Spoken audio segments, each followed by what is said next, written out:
Hey there, and welcome to Lecture 4 of the Australasian Debate Training Platform lecture series. I'm Arth, and I'll be talking to you about the big themes in debating, third part of our series in case construction. Today we're going to look at a few things. First, we're going to revise some of the argument construction that we've done in previous lectures. I'm going to provide you a framework that we can use when constructing cases, a checklist of sorts that you can refer back to when you're in the middle of a debate and are unsure whether the arguments that you were making are likely to succeed in the debate. Then we're going to talk about power in debating, a concept which I believe undergirds almost all analysis, and one that's really important to understand when making arguments and characterizing actors and thinking about how different impacts play out in the real world. And finally, we're going to look at three big themes. We're going to start with choice, then we're going to look at institutions and rights. Let's start with the first section on argument construction and revision. On argument building revision. The CACI framework is the one that I am going to introduce now. There are 4 parts to this, and it's heavily related to what we've done already. The first part of the CACI framework is providing context.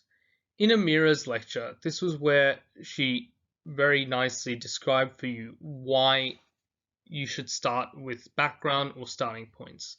This is to provide plausible context as to what happens on the ground for the judge, so that all teams in the debate have a common starting point to refer to, or a place from which you can start your analysis.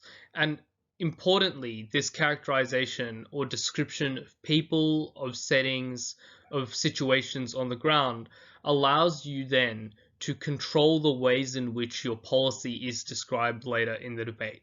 So providing context that is plausible and that is useful to you when you're building the argument is extremely important because it helps you persuade judges and it helps you further construct the analysis, which we're going to look at in a second. The second part of the CACI framework is providing analysis. And this is reasons as to why your argument is true. And obviously, these have to be consistent with the context that you give out, because if you give reasons that are true but are inconsistent with the context, then your argument is not likely to be coherent. It's likely to have tensions and contradictions. But more importantly, not just true, your analysis has to be including reasons as to why your argument is important in the debate. And this brings in the interactive component of debating, whereby you aren't just arguing why something is good or true, you have to show why it's important relative to other considerations, not just relative to other arguments, but perhaps relative to other impacts that the other side might pick. And this comes into the analysis section. The third part is the comparative, and this is not just importance the way that we talked about, which is why is the thing that you have selected important relative to other priorities, but why does the actual argument or impact that you have selected compared to the status quo or the opposition's argument improve or get worse? And it's very important for you to illustrate the change that occurs as a result of the motion. Otherwise, you're very unlikely to get the credit. Because if you show something to be very, very bad, and the other side demonstrates that that very, very bad thing is equally bad in the status quo, then a lot of the work that you have done in the debate to show that the status quo is something that is bad, and the change in the debate is also something that is bad, will get undone. So you have to show that the changes that occur uniquely from the debate are likely to be good or are likely to be bad, and that's why comparative analysis is really important, and that's the third part of the CACI framework. The final part of the CACI framework is impacting all of the hard work you've already done. And there are 3 questions that you want to ask when you're doing this. What are the big takeaways from your case? Who is affected by your case at the end of the day? And how are they affected in terms of the arguments that you have made. And the more descriptions that you have as to what these impacts look like, and the more plausible that they are, you're more likely to win debates on that basis. The last thing that I want to add with respect to impacts is that the best impacts are the ones that you can directly link to all of the analysis, context, and comparisons that you have made. So rather than saying we get peace, showing that we get closer to a peace process, that is a far more plausible impact that links directly to a set of arguments, rather than overshooting and picking a set of impacts that likely do not relate to the argument that you have talked about. So make sure that the impacts that you pick are specific to the types of arguments and claims that you are making. This framework is really important in integrating a lot of the work that we've done previously, because when you're thinking about how to implement a lot of the thoughts that you're having in prep, or how to structure your arguments, this particular framework provides a neat checklist or guide as to what your argument requires and how you should go about constructing your cases. And we'll use it extensively in weeks to come, including later in this session when we do some of the exercises.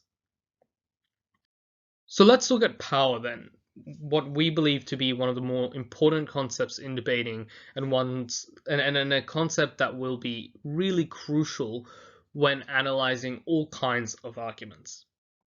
What is power? Power is the capacity of actors to influence the decisions and behavior of others, so people of institutions. But more importantly, power is relative. Different people, institutions, organizations possess various kinds of power, and how they choose to use it influences outcomes. And on top of that, how power interacts between various actors also has an effect on what outcomes occur. Because it is not true that in a particular instance, only the government will choose to use its power, or only people will decide to apply their influence, or only corporations will decide to act in a particular way. All analyses of power have to include the fact that various people are trying to use their influence and their power and their decisions in different ways, and the outcomes that we evaluate at the end of the debate are largely a product of how these specific applications of power exist. So why is power important in debating? I think there are two big things to note here. The first is that all decision making and outcomes is influenced by the power of others. You pay tax because the government forces you to, or people follow organized religion because they believe in the power of faith, of God, and the morality that is encompassed in practice. Corporations can afford to underpay workers with little fear of effective backlash.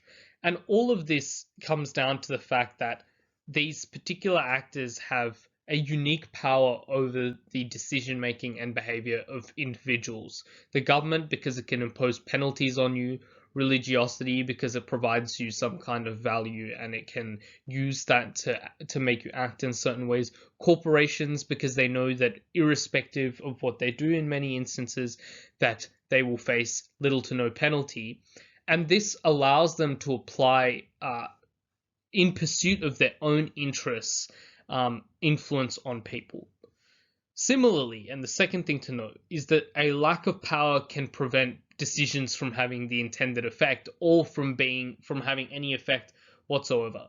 So a government might want to implement some policies that people simply do not comply to, and that indicates that the government has a lack of power in influencing the behavior and decisions of people.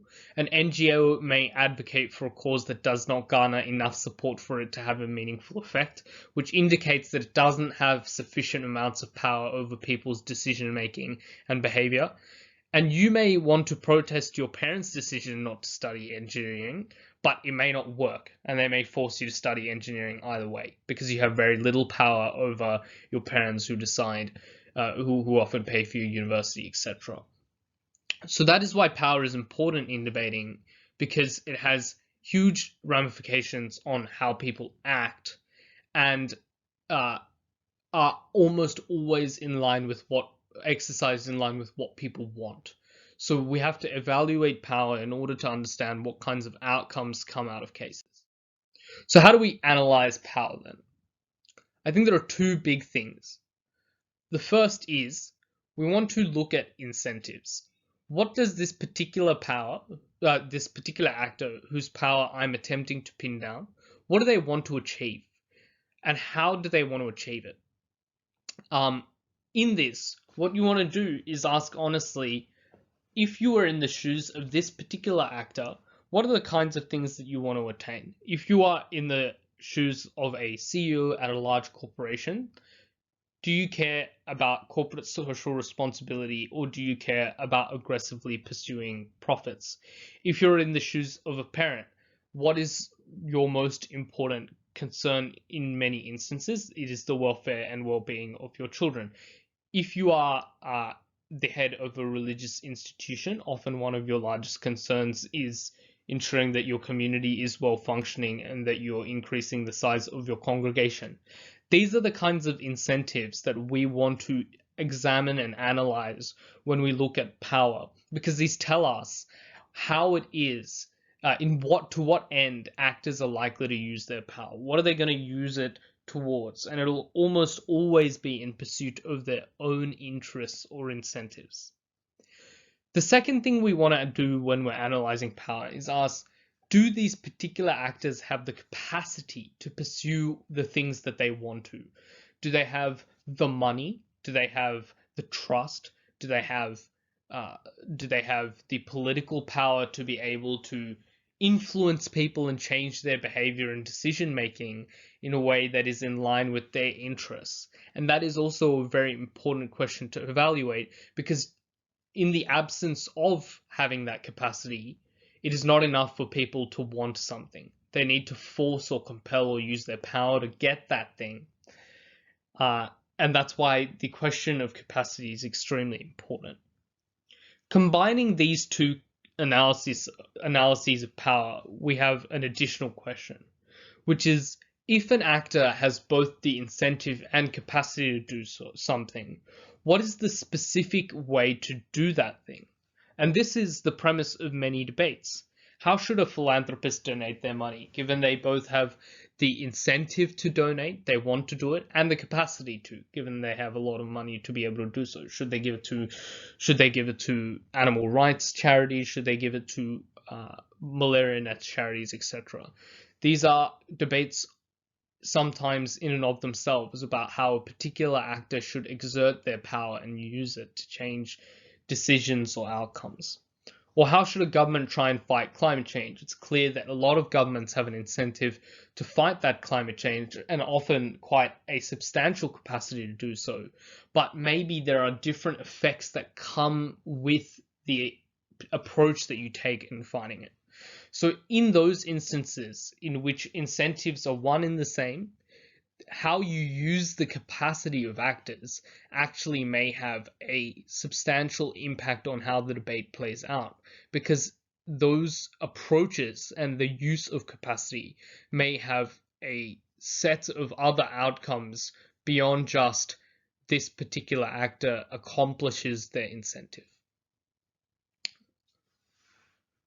So in those debates, it'll become a comparative question of how best do we attain the incentive that actor is trying to attain, but also what are the other sets of outcomes that might come from using one approach over another.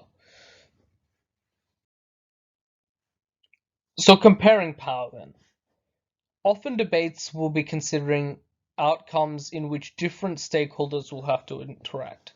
And this is what I was saying at the very beginning, that any debate or any analysis, for that matter, of a set of issues isn't just a product of what one actor decides to do, even if that actor is the most powerful. There is a flow-on impact of some sort when an actor decides to use its power on all of the other actors it's trying to influence. So how does government policy regulating companies change how those companies act?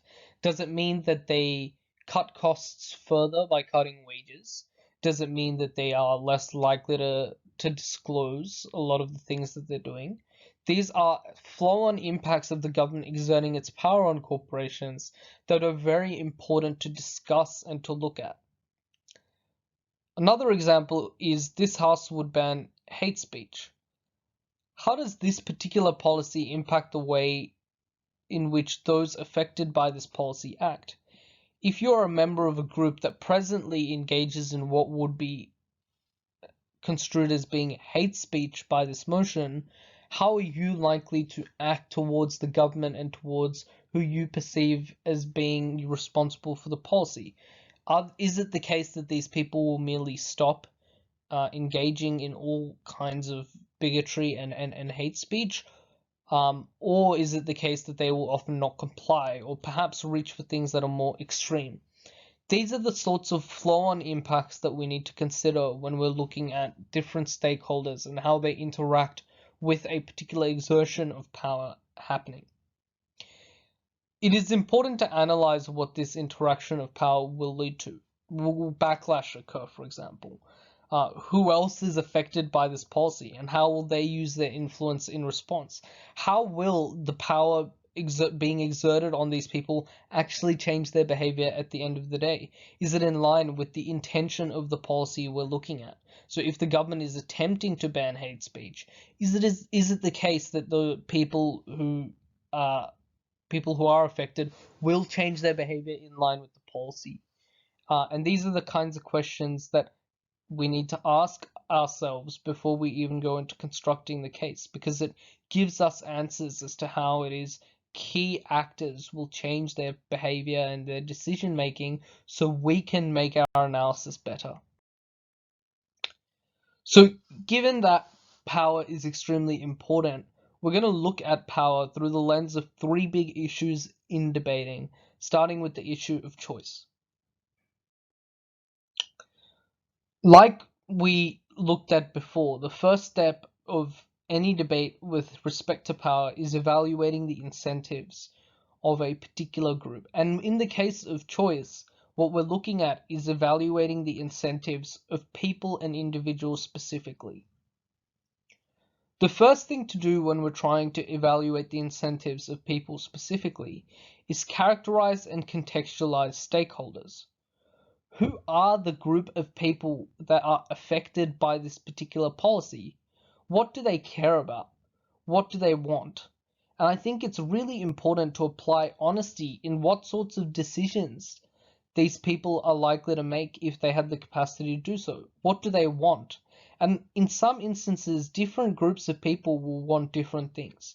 And we have to make trade-offs, as we were introduced to in the last few lectures, as to what these particular groups of people want and what kind of choices we empower. There are a number of common constraints and determinants of incentives when it comes to choice. There are a few here: money and wealth, religion, family, pleasure, liberty, and nationalism. This is by no means an exhaustive list, but all of these are particular things that people may think about and care about when they're making a choice. People may care that they need to put food on the table for their children tomorrow. People may care about an unwavering belief in God and pursuing their religious obligations. People may care a lot about ensuring that their family is well looked after.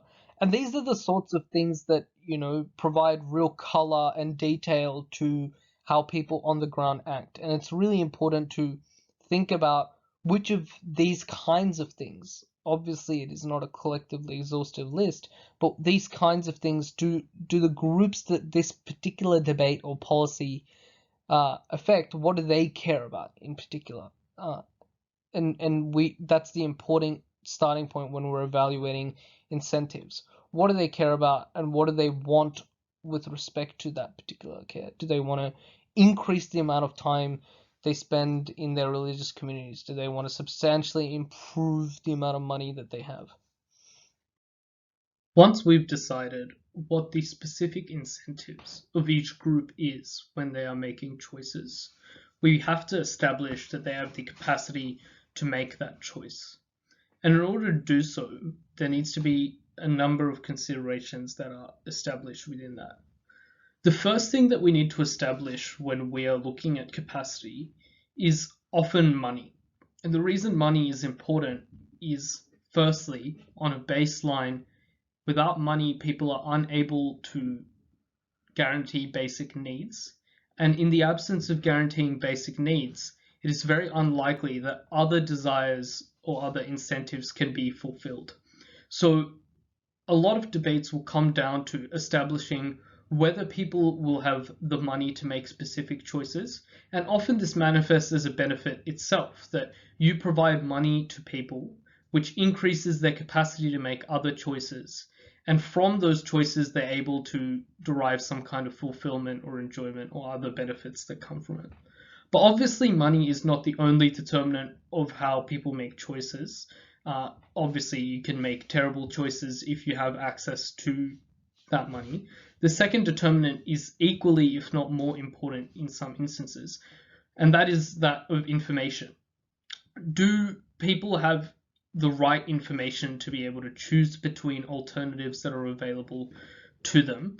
And if they don't, it is very likely that they will make suboptimal choices for themselves. So the second thing that you have to establish when trying to show that people will make choices that are good for themselves is that they have the right information to be able to opt into the choice that you say that they will. But more importantly, I think you have to establish that they are aware of the long and short run impact of their choice. Long run impacts in particular are hard to envisage for most people, given a lot of them are concerned with the day-to-day, and often it's uncertain what the long run impact of a choice that you make is. If you eat a donut, it's very clear that that donut will be pleasurable right now, but the long run impacts of that you can't imagine immediately, and therefore people are likely to make short run choices when they don't fully understand the long run consequences. And we'll look at that more with respect to biases. But having an awareness of what the long run impact of their choices are means that people are likely to make better long run decisions rather than trading off, say, the money that they have or the social connections that they have or other sorts of provisions that are available to people simply for the short run. So information is important to unlock all of the alternatives that might be good for people, but also to make long run decisions that would be beneficial for them. The third thing that you have to establish when assessing whether someone has a capacity to make a choice is evaluative capacity. Even when people have access to that information, are they likely to be able to process that information in the correct way? Do they have the requisite level of education to weigh all of the risks and the rewards that come to it? And this is not to say that people are uneducated. It's to say that a lot of information with respect to what happens to your body or your health or what happens to your money, these are very complicated scenarios and choices, and often even the average individual doesn't have the capacity to fully process them. So when we're talking about choice, do people have the capacity to process that information is really important for them. But in addition to simply having the capacity to process complex information, what you have to ask is that person in the correct state of mind to be able to process that information accordingly? If someone is unable to process that information because they're under duress, or whether they have certain skewed incentives which don't allow them to realize what they're going for, is a way to examine whether people have the evaluative capacity to process that information. So you have to establish that they have the capacity in terms of whether that be money or social connections or other kinds of capital, whether they have the information, but also that they know how to use these things correctly in line with their own incentives. The final thing that you have to clear up is whether people will be biased when they make these decisions. And there are 3 areas of bias that I have here that are some ways to examine debates. The first one is, are people susceptible to short-term bias as I flagged earlier? And here, for most people in the world who are largely concerned with subsistence and their day-to-day living, it is the a choice that unlocks sort of some kind of short-run leeway or short-run benefit seems extremely appealing to them given their circumstances, as opposed to long-run benefits. So if you open up a long-run choice, it still might be the case that people choose the short-run choice because they cannot envisage the long-run benefit that accrues to them, but it is very clear what the short-run benefit would be. So how do we escape the problem of short-run bias is one way to think about it. And some of the ways to do it are through education or through demonstrations of how these processes work. But you have to consider when evaluating capacity as to how people overcome short-term biases to make choices that are beneficial for them in the long run. The second thing to note is people either have positivity or what I've left out here is negativity bias. And this has to do with the capacity of people assessing whether the choice they've made is a good one. If people are overly positive, they're more likely to take risky decisions that might not be beneficial for them in expectation. So it's a very high probability that they'll lose out if they bet some money in the stock market or if they take a risk with respect to law enforcement. But the risk is far higher than they initially thought. And just because they thought they wouldn't be the ones that are caught or the ones that are harmed by this particular policy, they opt into that choice despite it not being a good one and often manifesting in harm.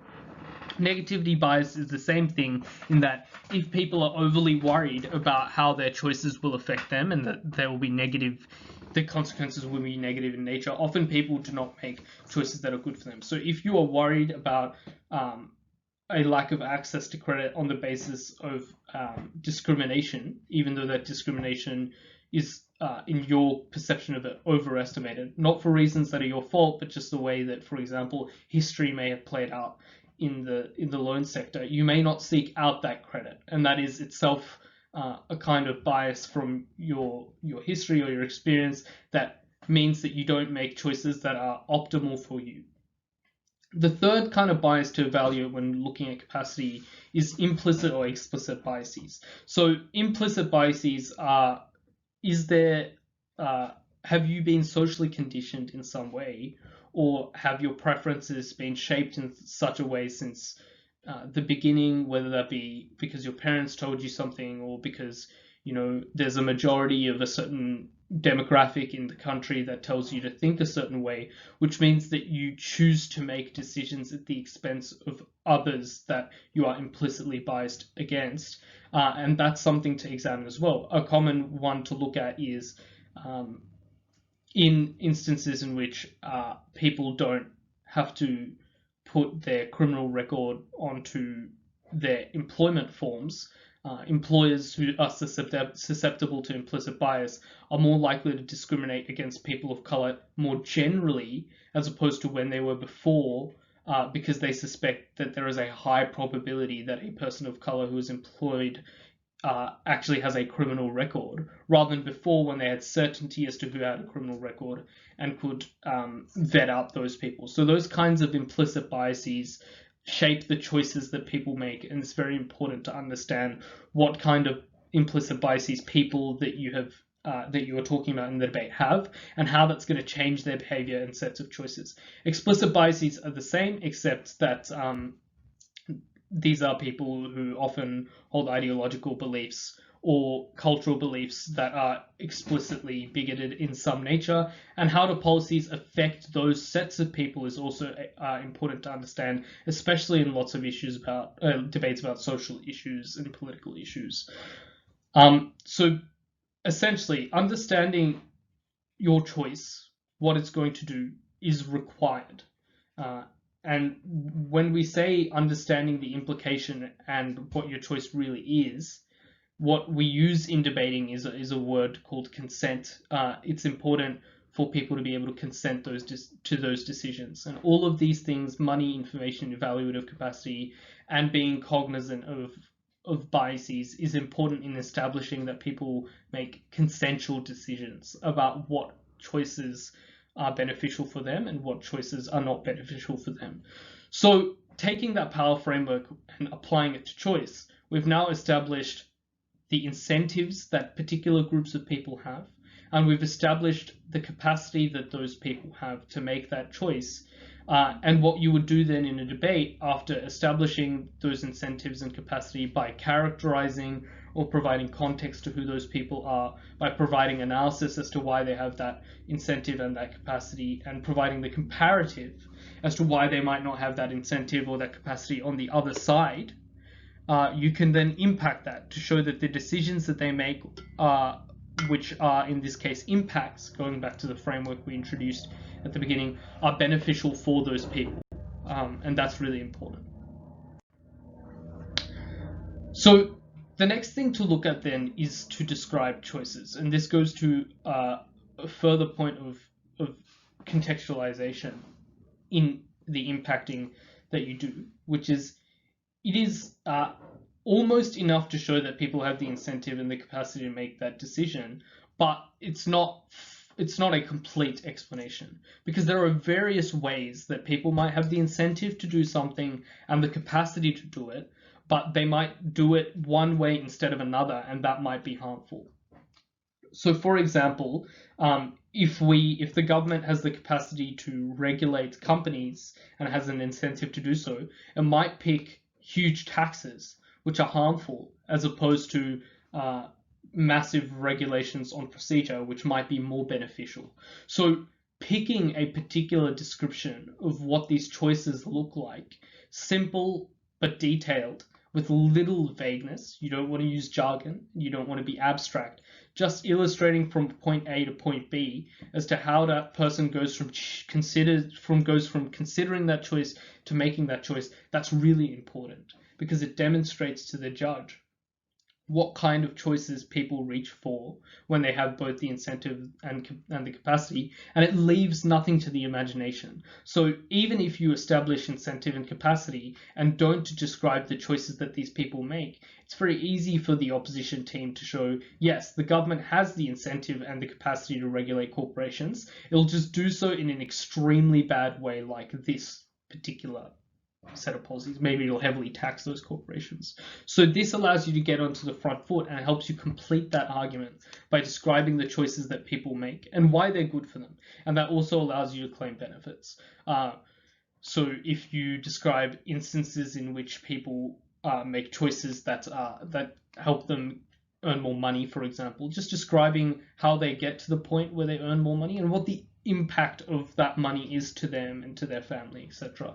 Those kind of holistic descriptions are really important when we're assessing and evaluating debates.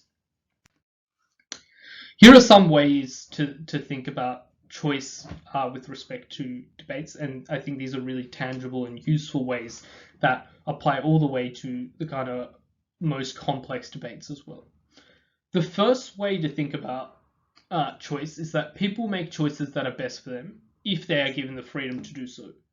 And on one hand, people know their own interests best, and if given the freedom to choose, they will make good choices for themselves. And obviously this assumes they have the capacity to do so, but this is a very compelling argument that not the government, not religious institutions, not companies, but people themselves know what is best for them. So if we empower them with the choice and the capacity to make those decisions, they're likely to do so well.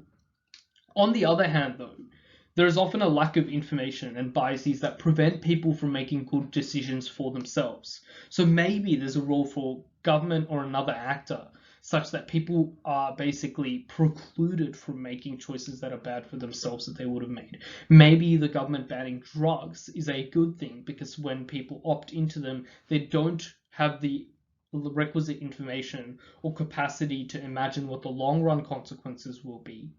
And maybe there's a role for government there to regulate that. So one way to think about choice is, are people good at making this particular choice for themselves, or would we rather someone else regulate their behavior? And there's good arguments to suggest either way in a lot of debates.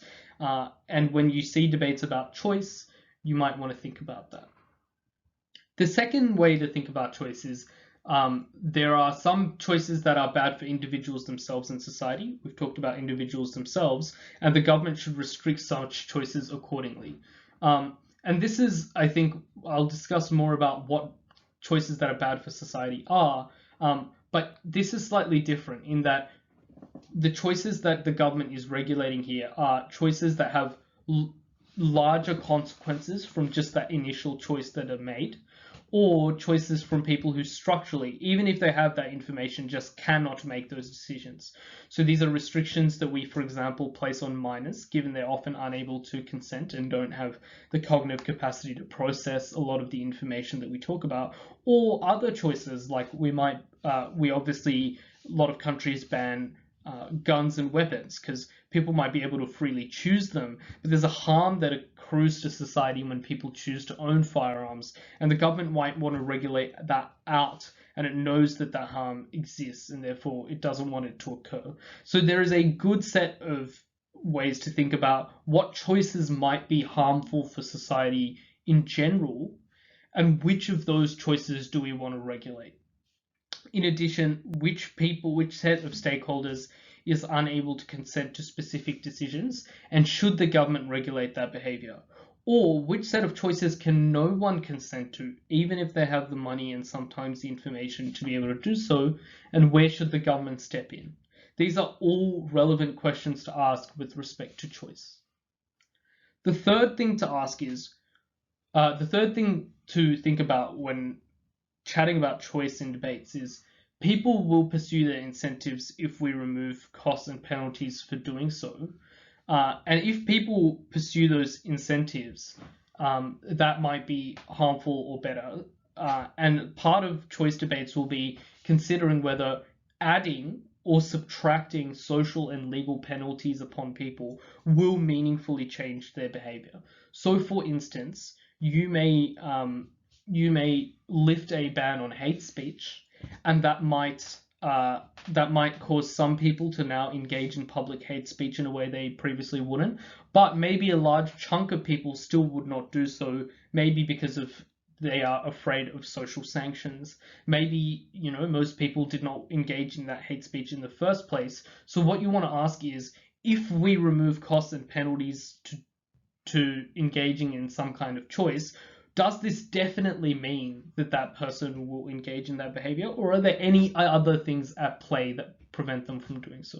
So if I take the flip side of that and people engage in hate speech, if hate speech is banned and people already do so, it's pretty clear that that policy of banning hate speech hasn't worked perfectly. So imposing that penalty hasn't been effective in preventing people from pursuing their quote-unquote incentive of pursuing hate speech in this way. So what you want to ask is, what do people want to pursue, and do social and legal penalties actually prevent them from pursuing that particular choice?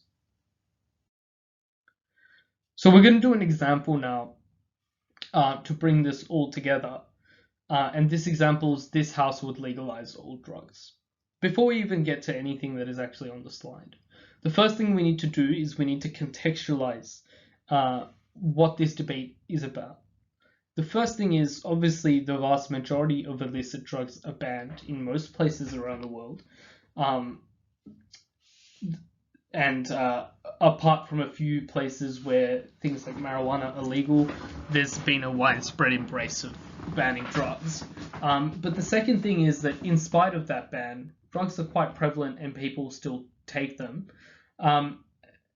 And there's a rise in drug use in a lot of different places as these things become more accessible.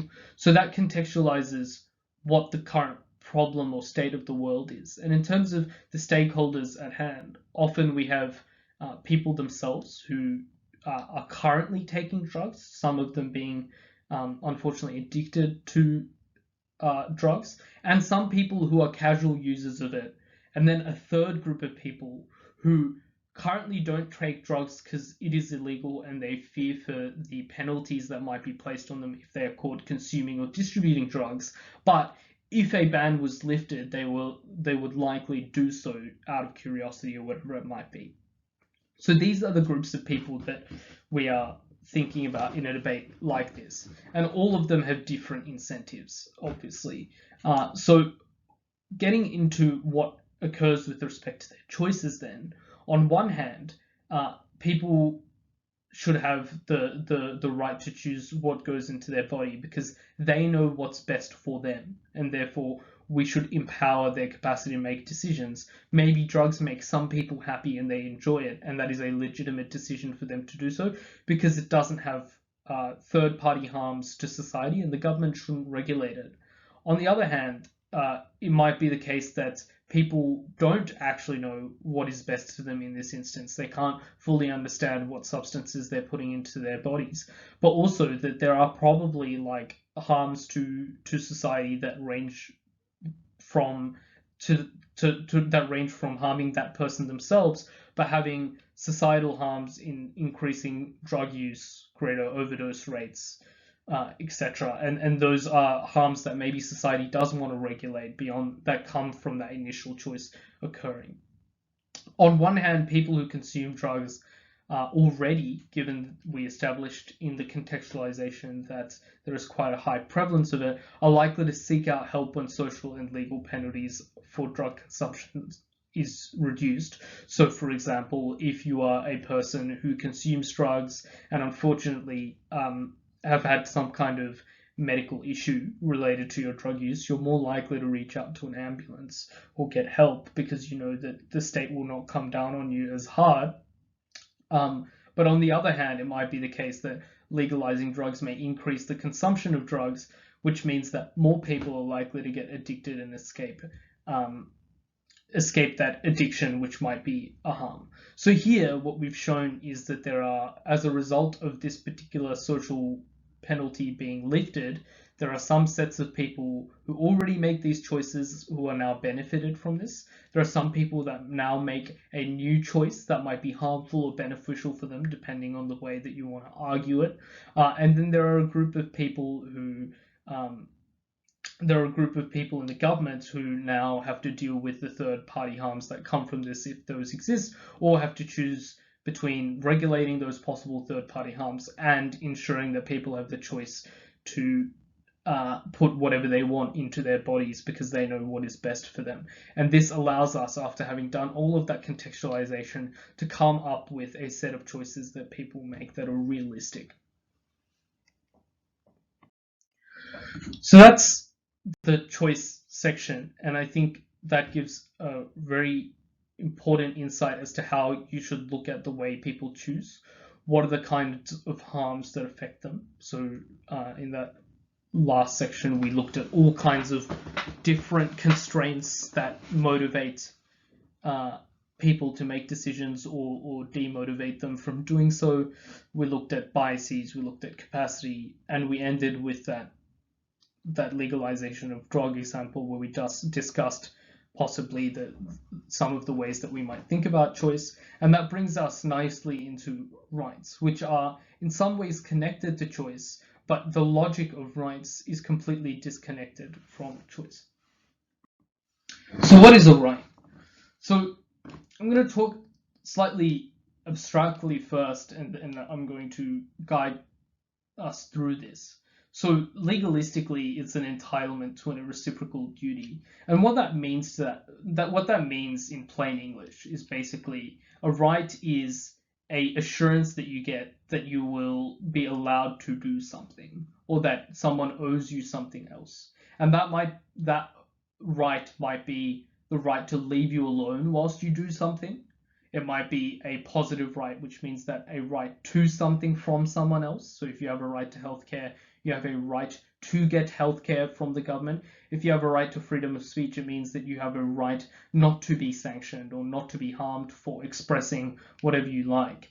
And that is what, in the abstract, a right is. It's either a liberty, the ability to do things without others preventing you to do something, or powers. So to do what you want through some kind of legal and institutional means that the government will often empower and stand behind.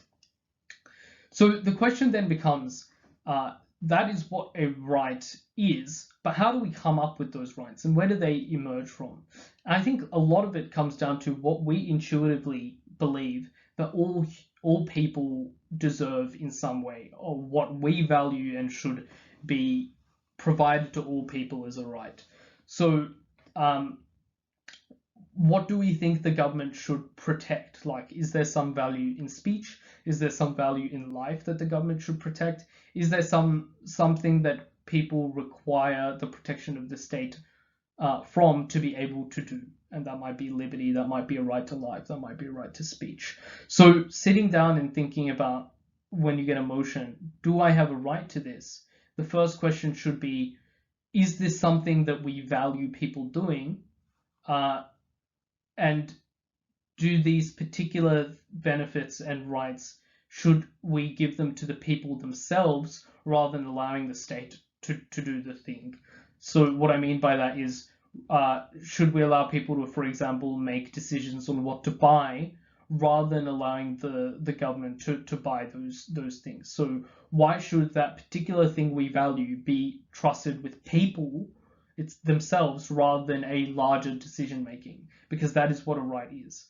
And why should the right to life be bestowed upon the government, for example, rather than individuals having rights to protect themselves through firearms? These are some questions that we should think about when evaluating rights. So what is not a right? And I think this goes further into building some of your intuitions as to when you get a motion and you want to argue that something is a right, ensuring that you stick to the correct kind of logic that allows you to argue that it is. And a right in this instance is basically anything that a person should be allowed to do or get, irrespective of what the practical outcomes of that particular choice or that particular right is. So, for example, you might get unconditional welfare payments, and that might be beneficial for society writ large, but it's unclear whether that is a right in and of itself. Like, that is a benefit that happens to people, but just because it's a benefit doesn't mean it's something that we intrinsically value, or that people have an active right to unconditional welfare payments. You might argue that it is, but it is not a right because it's beneficial. It might be a right because there's something valuable that humans, need to practice in order to do so. But it doesn't come down to the benefits. It comes down to whether there's something about human nature that we should protect and preserve and allow for. That is what defines a right rather than the practical outcomes of it. Similarly, there are rights that might have negative consequences but still might qualify as a right. For example, bodily autonomy. We did that last exercise on legalizing all drugs. It might be the case that, drugs might be bad for you, but maybe you have a right to put whatever is in your body because it doesn't affect anyone else and it shouldn't be anyone else's business. Whereas, the state regulating your behavior with respect to yourself is a violation of your right to exercise liberty and free choice. But the difference between it being a right and the argument we made in the choice section is that we're not talking about whether people know what's best for themselves and therefore they should consume drugs. We're making the point here in this rights section about the fact that irrespective of whether they know what is best for them, they have a right to control what goes into their body, because it is their property, it is their instrument to protect, and more importantly, it's not something that can be regulated by others. So even if they do not know best, they still should have the right to take drugs or a right to bodily autonomy, because there's no one else that should have the right to regulate what goes into it. There's something intrinsically valuable about people being able to control what happens with themselves and their own body, as long as there's not a harm to anyone else, that we should consider. And that's the difference between this and the choice section. Not only do people, it's not just about what is best for a person, it's that they should have basically full control over what happens to their own body as long as it doesn't affect themselves, because there's some kind of intrinsic value to that. So that's the difference between the kind of argument we were making in the choice section as opposed to when we are arguing for bodily autonomy as a right. So, given that, we're going to look at some basic rights in debating that you might deploy depending on the debate. We're going to start with 3 categories. The first category we're going to start with is rights to autonomy. And this is basically rights to freedom over yourself, over your over your property, etc.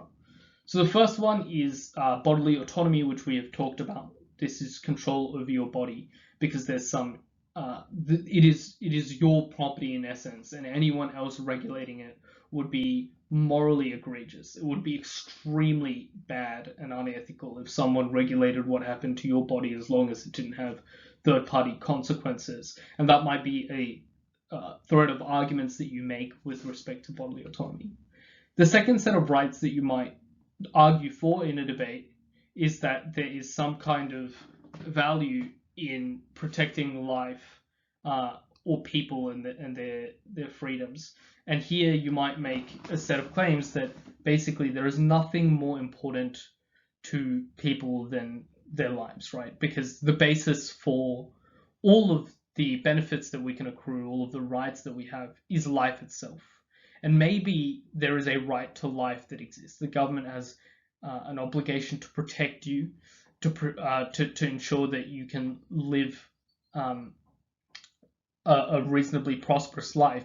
And where we draw the line on this particular right is up for contestation, as it is with a lot of these other ones. Does a right to life mean a right to a prosperous life? So are you owed more than just the protection of your actual life by the government? Are you owed money to make your life better? Are you owed something else to make your life better? Or does it stop at the point where you are provided just the access to life itself? So with respect to this, a line needs to be drawn as to where that right to protection or life extends. And similarly, with respect to rights of autonomy, we have to draw the line as to where this extends in other ways, right? Does your right to autonomy extend to your own children? Does it apply to what you can do to animals? Does it apply to your right to autonomy with respect to movement, or shouldn't you be able to move accordingly? So the key thing with respect to all of these rights to autonomy is establishing that this particular point is where we should draw the line. And you might do that by showing what is the intrinsic thing that you value, that you're trying to bestow a right upon, and based on that, how far along do you need to draw the line to ensure that you get that particular value?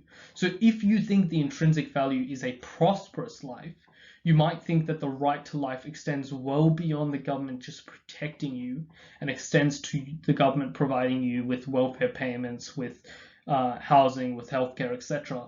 If you think that the right to life is more limited and that people should have a right to life, and then from there it's up to them to choose and to make of their life what they will, then you would ensure that there's a functioning police state to stop crime, there's law enforcement, etc., to protect your life, and you will stop right there. So where you draw the line on rights to autonomy is really important, and it all comes down to, at the end of the day, which intrinsic value do you select? Do you select just life? Do you select you have a right to a prosperous life? Do you select something else entirely? And drawing the line for that right is extremely important. The second thing then is rights for mutual agreement, and these are like contracts that people are able to sign. So this basically says that you have a right to agree to something with someone else as long as it doesn't affect others, and the government has no business telling you what to do. So, for example, you have a right to marriage, or a prenuptial agreement before a marriage, which tells you what happens in the instance where you divorce. There are a lot of economics rights, which we'll talk about in a moment, about what happens with respect to these. There are rights that you as a parent have over your child in some places, because you as a parent may know what's best, or you as a parent have a responsibility to care for that child, and therefore that child has a right to mutual agreement in that there's a implicit contract between a parent and a child, that the child will perhaps obey what a parent says in exchange for the fact that they will get protected by that parent and live a decent life. These are basically any rights that we think the government shouldn't regulate because they're happening between two sets of people that are able to engage in decisions. And it's reasonably easy to make an argument in favor of mutual agreements like this by showing that, again, the government doesn't know what's best for two sets of people. And if two sets of people want to engage in a mutual agreement between each other, then it's not the government's business to regulate that. They should have the right to do it because they know what's best for them, and it's not harming anyone else. So there's an intrinsic value in people being able to get to enter things that are mutually beneficial for them, to make choices in that way, and that is a good thing. Then there are a set of kind of more established legal rights, starting with political rights.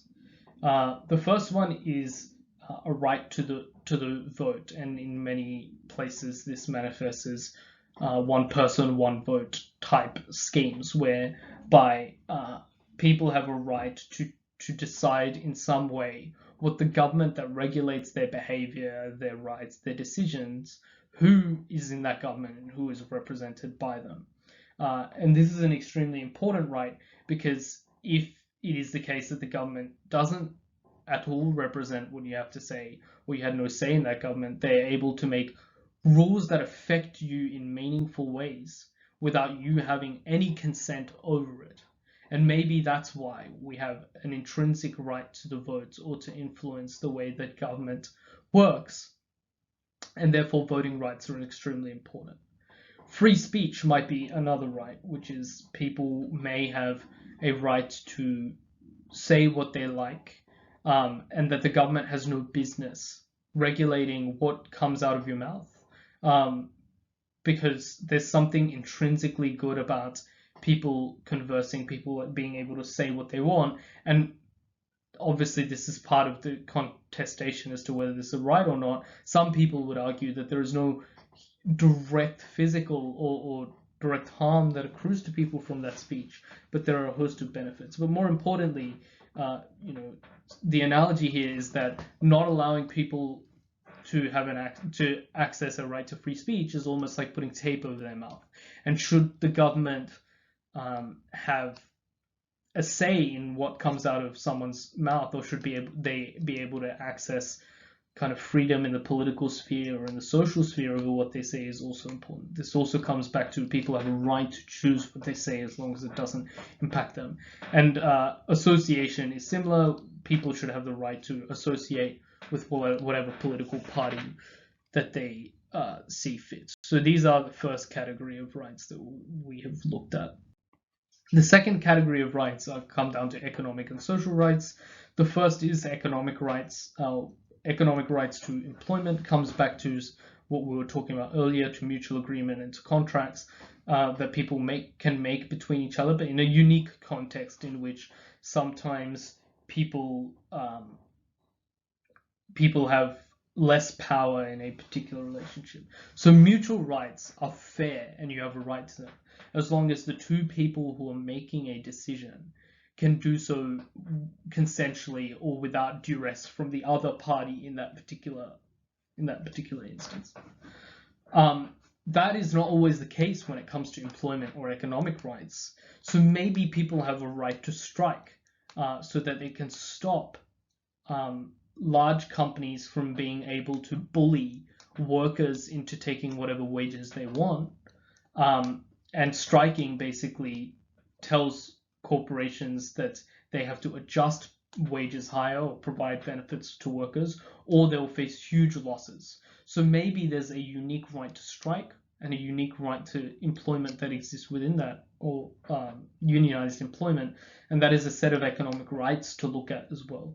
Beyond that, obviously within economic rights, mutual accommodation or mutual agreement rights still exist. If two people want to transact, as long as there's no harms to society, they should be willing and able to do so. Some people would suggest that that isn't the case, which is that some kinds of services people should be forced to sell because there's a lack of them, or because they're not agreeing to sell for reasons that are discriminatory, which brings us to social rights. These come into three big categories. anti-discrimination and affirmative action social rights. And anti-discrimination goes to what I was saying before, which is in some instances, whether it be with respect to employment, whether it be with respect to the way speech is used, or with who you sell goods and services to, there might be discrimination that exists to people, and maybe the government decides that there is no reason as to why you should be discriminated against on the basis of your characteristics, your demographic, your race, your gender, your sexuality, and that those are arbitrary reasons to pick on you as a person because they don't have anything to do with your behavior, and you should be protected from that. And that's what anti-discrimination and to some extent affirmative action try and answer, by providing people who are discriminated against for reasons that are not in their control and allowing them to access basically what other people do. So you have a right to anti-discrimination and not to be discriminated against simply based on your characteristics as a person. The second thing is a right to privacy, which we'll do in a second, and we'll show how to construct these rights in an exercise. Maybe you have a right to privacy from the government spying on you. And the final one is a right to protest. Perhaps you have a right to associate with people who believe in what you believe in as well, and to protest a government or a set of actors that you think are doing bad things, and the government shouldn't stop that, because it is a group of people mutually agreeing to protest for something, and as long as they're not causing harm, there's no reason why they shouldn't be able to exercise that right to protest. But these are some rights that you might run in debates. And these are obviously not exhaustive, but get you thinking along the right lines. And a lot of these rights come down to the intrinsic value of choice that people have, or to decide what's best for them, or that the fact that the government should not regulate what people are able to do as long as it doesn't have harms. Economic rights, social rights, rights that are based on autonomy, all of these things are premised on the fact that there is some intrinsic value in people being able to choose for themselves, that the government should not step in and decide what is best for them, and that is the kind of intrinsic value that you will take for those sets of rights. And that's what you want to think about. So identify what intrinsic value you think should be preserved, and then show why, irrespective of the negative or positive consequences of that particular right existing, that it is important for people to have access to them. That's how you should go about constructing that. So let's do an example now from a right to privacy. So the first thing, as I just mentioned, is to look at whether what the unique value or the intrinsic value of privacy is. I've outlined them here. The first is that privacy allows you to decide which parts of your actions you as a person wish to expose to others. It allows you to speak freely without fear of penalty from someone, without fear of social sanction, without fear of being shamed. And therefore, in the absence of a clear right to privacy, people are no longer free to criticize, to act, to decide which parts of yourself you'd like to expose to the public, and are forced to essentially, prevent parts of their behavior occurring, artificially subdue parts of their behavior, which means that it prevents you from being able to exercise large chunks of your freedom. It prevents you from being able to control your identity in some way, because what you do in private and what you do in public, there's a separation where you choose what you want to expose to the world and what you want to expose behind closed doors, which gives you control over your identity, over your liberty, over your personhood, which stripping a right to privacy away from you denies you. So if it's so important to your identity, which we value, because identity provides us meaning and purpose and fulfillment, and uniqueness as individuals, and it denies you your liberty to a large extent, the state probably has a responsibility to protect it as a right. And that's why we might say that there is a right to privacy that exists. And we started from the starting point that there is a set of things that we value, maybe that is liberty or maybe that is identity, how does this impact those as a right? So privacy impacts those in a number of ways. And then we showed essentially that there is a functional right that exists with respect to privacy that we can change. One of the last things to discuss then is conflicting rights. Sometimes rights come into conflict and we have to resolve which of those rights we should prioritize and pick and choose between them.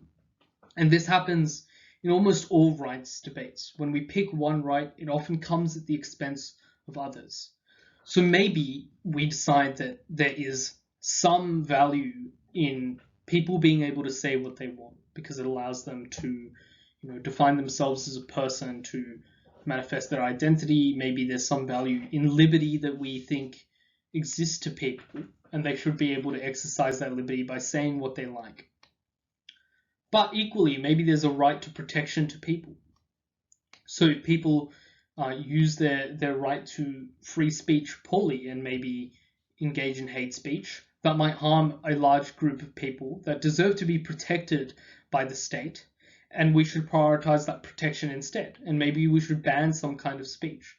So in debates, we have to, when we're arguing for specific rights, pick and choose which ones we think are important. You might think that the right to protection is more important than the right to freedom of speech because the right to protection where people feel safe and they don't feel harmed is basically the basis for all other functions. You need it so that you can yourself engage in speech. You need it so you can participate in society. You need it so you can vote. You need it so you can live a prosperous life.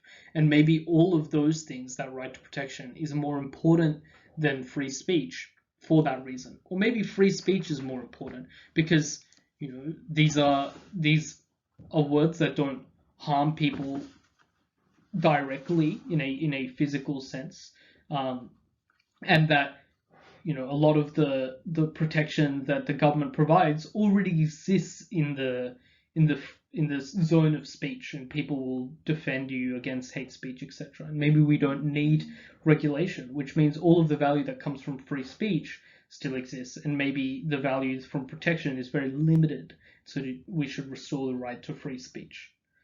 Similarly, maybe there's a right to protection versus the right to privacy. We established why there might be a right to privacy, but maybe there are a huge number of concerns with respect to protection that exists, and the government might need to infringe on some people's right to privacy to ensure that.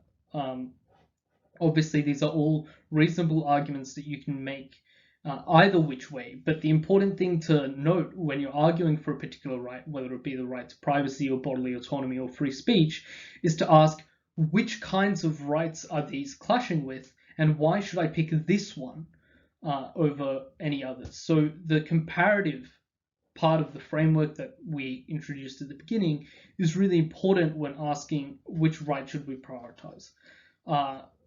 The final example here I have is clashes of political rights. So maybe you have a right to choose where your money goes, but maybe you deciding that your billions of dollars should go somewhere means that someone else's vote doesn't count anymore, or counts very little. And maybe we shouldn't allow people to do that, and might impose restrictions on how much money people can spend. These are all questions to ask when we're evaluating rights. So ask yourself, when you've thought of, yes, we're going to run a rights argument, what is the other corresponding right that this clashes with, and why do we think the intrinsic value of our right is more important as compared to the right that gets clashed with? Finally, we're going to look at institutions now, and a lot of the stuff that we have looked at with respect to rights and with respect to choice, and more importantly, with power, will apply to institutions in the way that they make decisions. And I can't stress enough that the vast majority of debates will have large institutions that have meaningful impacts on people's lives. So it's really important that we establish what the incentives and the capacity of these institutions are to make change, and what kind of impacts that they should pursue with the large amounts of power that they possess, or lack thereof in some instances. So what do we mean by institutions? And I have four big categories here. The first is government institutions, and these are the institutions that most of us would be most familiar with, things like the police or economic policy and bureaucracy. These are the people that run your public hospitals or public schools. And these are people that can exert a lot of influence just by virtue of having large amounts of money, having legal power review, etc. But we'll look at that more in a second. Then you have non-government institutions. So these are organizations like large charities or perhaps religious institutions who also exert a lot of influence on the way that people behave. Economic institutions as well. So I have markets here because they themselves are an institution. These are large, essentially associations where people can gather and exchange goods and services and ideas and products, and therefore the market itself can have a lot of influence on the way that people behave. And then companies obviously increasingly have a lot of power over the decision making of individuals and of governments and other actors. And then you have international institutions like the IMF or the World Bank or the World Health Organization increasingly. And each of these will apply their power upon individuals and on other actors in very specific ways, which we will now look at. So these institutions implement policies and norms that change the behavior of people, and institutions attempt to do so through the following means. Either they will use social and legal penalties and incentives, or they will use legitimacy and compliance. I'm going to look at the first one, legal and social penalties, and then I'll look at legitimacy and compliance. So legal and social penalties are a blunt instrument to ensure compliance. So in terms of legal penalties, you might use fines and jail time if you're the government to deter certain kinds of actions and control behavior and decision making. So this might be a specific way that you use your power as a government. Alternatively, institutions may use softer mechanisms. So these might be social penalties or incentives. So NGOs and corporations might lobby behind the scenes with respect to parties and stakeholders to mobilize enough support for their causes such that they can, get a tax cut, or in the case of NGOs, support some kind of bill or force governments to act a certain way. You have economic institutions and multilateral institutions that often, use soft social mechanisms like cooperation, which might incentivize other countries, for example, or other actors to also cooperate.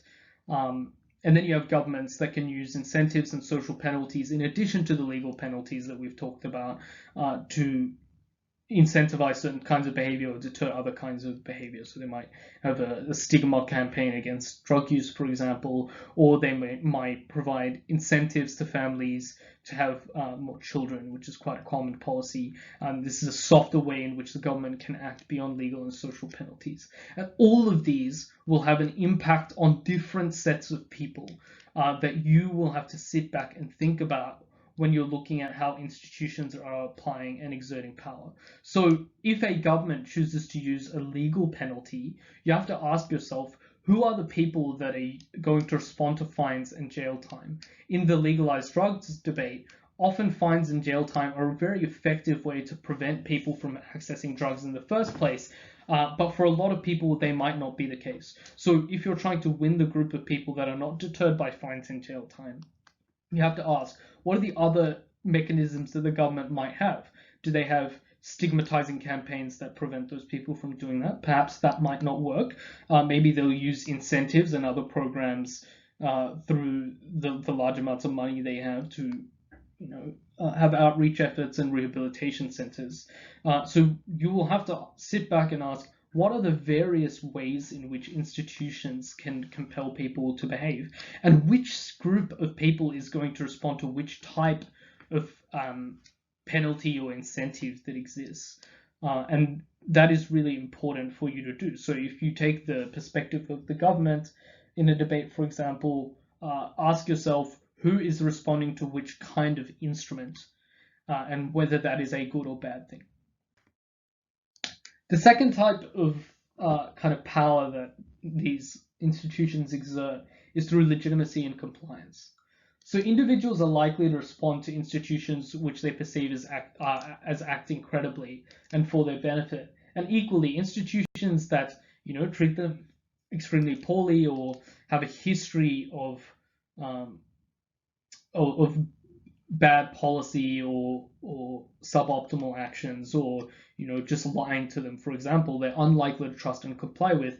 And all sorts of actors can fall into either category. So you might have NGOs that are very trustworthy and people believe in what Amnesty International reports with respect to its findings, and it is useful in lobbying for certain kinds of change. Equally, people may distrust governments in some instances and not comply to what they have to say because they don't think the government actually has their best interests at heart, and they think that the government is not a trustworthy actor, especially in states that are divided, or where there is a fragile government, or where there's stark ethnic division, for example. You may not trust the government in this way. So trust is extremely important for such institutions to have effectiveness. So whether you believe that a particular actor is credible has a huge bearing on whether you will comply to what that particular actor wants of you. And obviously, in some instances, like the government, who might use legal penalties, you may not have choice.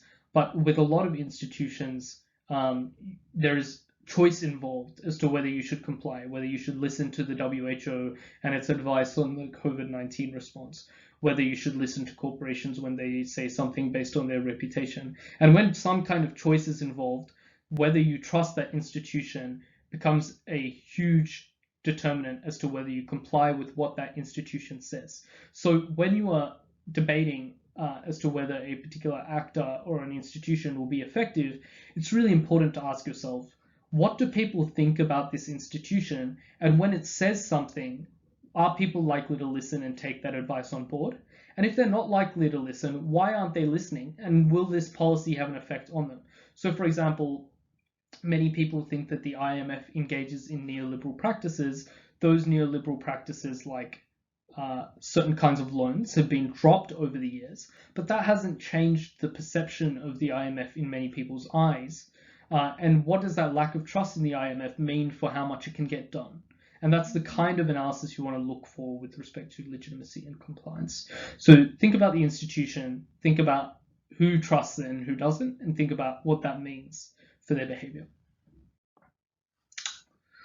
So what are the important questions to consider? The big questions are the same as choice under our kind of power framework. What are the incentives of institutions? In most debates, the incentives of institutions is the premise of the motion. So, does the government care about X or Y? Does the government care about jobs or jobs or climate change? Does a particular country care about religious freedoms or rights to protection?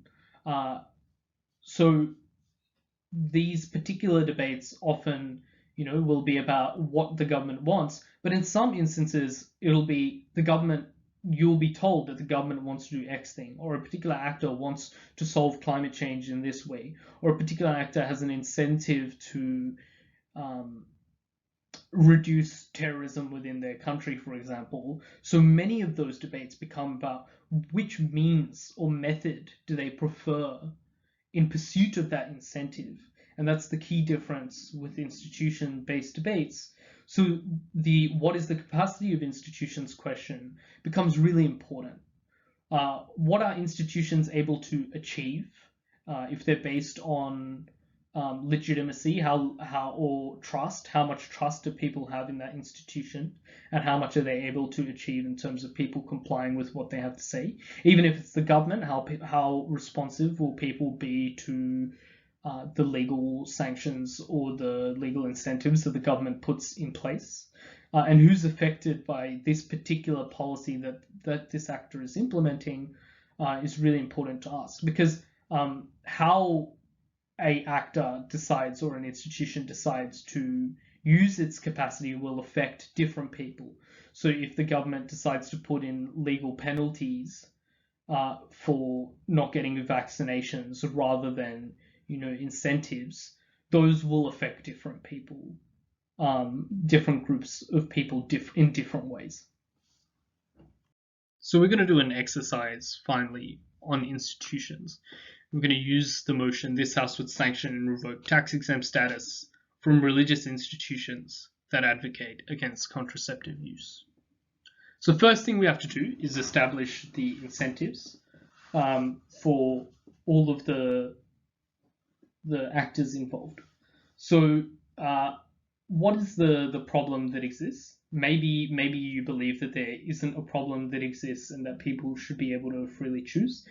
Maybe you believe that religious institutions are actively advocating for something that limits the choice of people, and that you should stop that, and that there are harms to people not being able to access contraception. And from the government's perspective, that would be the key incentive. And with respect to the incentive of the religious institutions, it might be something that they doctrinally hold as important to prevent against, and these are the incentives that we are establishing.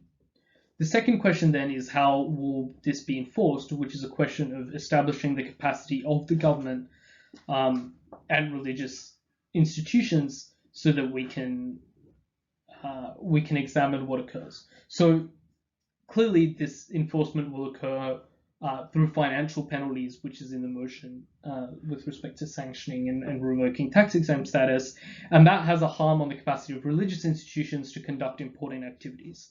For example, recruitment or community assistance or charity, or a whole host of other activities that religious institutions do.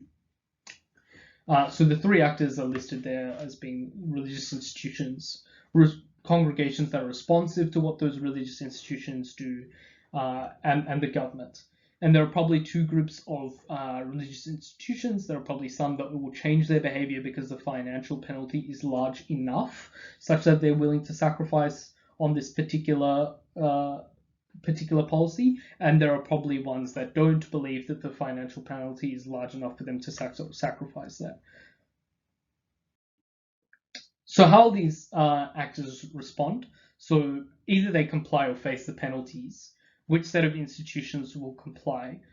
Perhaps the set of institutions that will comply are maybe already the ones that were making the move towards accepting these, and therefore will find this as a reason to pivot immediately, or perhaps ones that face huge financial pressure already and cannot afford to do so, and maybe it'll be effective in pushing their behavior such that contraception is made more readily available, or at least not discouraged, such that people have access to it. And there are a set of institutions that will not comply, that believe very deeply in advocating against contraceptive use, and for these people the penalty is not worth it. So what happens to the congregation in either case? So in the instance in which they're in a congregation where the religious institution complies, perhaps there are a host of benefits that accrue to those individuals, because now they're told that it is religiously acceptable in some way to use contraception, and that might, both simultaneously allow them to access the benefits of contraception without feeling the harm that contraception, is somehow against their religious obligations or duties. And then in the instance in which they are in a congregation that does not comply, you may see those religious institutions become increasingly aggressive against the government that sanctioned them to begin with. And you may see even less compliance of those congregations with government policy and that is obviously a huge harm, and therefore you have to impact this out. So are those congregations in religious institutions that do not comply, are those people already not complying with government mandates? Maybe they are, maybe they aren't, and that comes down to how you argue this case. But this kind of segmentation of which institutions do what and what sway they have over the people that they can exercise power over is really important to discuss. So that would be the way that you would segment this kind of institutional analysis and demonstrate what kind of power those institutions have. In this case, religious institutions have a huge amount of power through being the source of religious fulfillment for people, and therefore they'll be extremely responsive. And the government has power over religious institutions, and as a result, congregations, as a result of the huge amount of legal and financial power they have over those organizations. And that has a set of impacts that we've decided get segmented into the institutions that comply and don't comply, and as a result, the congregations that are in either institution. And that's how you would argue this particular set of this motion, for example, by segmenting institutions and how they would apply their power and their incentives and capacity. So that's all for this particular session. I hope it was useful. I think the important takeaways are to always think about what the power of actors in motions are, what is their incentive, what capacity do they have access to, how does the motion change that, and making sure you build the arguments for those things through the kind of CACI framework we had of contextualizing, analyzing, providing a comparison, and then providing the impacts that we have, such that your arguments are well built, and there are a set of